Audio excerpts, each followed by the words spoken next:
Cosmetic surgery అంటే లగ్జరీనా? లేదంటే అవసరమా? చాలా మంది ఈ విషయంలో కన్‌ఫ్యూజ్ అవుతుంటారు. నిజం ఏంటో చూద్దాం. కాస్మెటిక్ సర్జరీ అంటే కేవలం అందం కోసం మాత్రమే అని చాలా మంది అనుకుంటారు. కానీ నిజానికి ఇది చాలా మంది జీవితంలో కాన్ఫిడెన్స్, సెల్ఫ్ ఎస్టీమ్‌లతో ముడిపడి ఉంటుంది. మచ్చలు, పుట్టుకతో వచ్చిన లోపాలు, లేకపోతే ప్రెగ్నెన్సీ తర్వాత పొట్ట సాగైపోయినట్టు ఉండడం అని, లేదంటే గైనకోమాస్టియా అంటాం, మేల్ బ్రెస్ట్ అంటాం.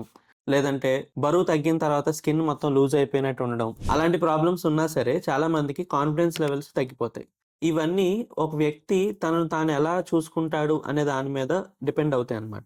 సో, ప్రతి ఒక్కరికి కాస్మెటిక్ సర్జరీస్ అవసరం ఉండవు. ఎవరికైతే సర్జరీ చేస్తే వాళ్ళ క్వాలిటీ ఆఫ్ లైఫ్ ఇంప్రూవ్ అవుతుందని అనుకుంటారో, లేదంటే వాళ్ళు ఇంకా కాన్ఫిడెంట్‌గా ఉంటారు అని అనిపిస్తుందో, అలాంటి వాళ్ళకి కాస్మెటిక్ సర్జరీస్ చేస్తాము. అప్పుడు ఆ రిజల్ట్స్ వల్ల వాళ్ళు ఇంకా ఒక బెటర్ పర్సన్ అవ్వడానికి ఉపయోగపడుతుందనమాట.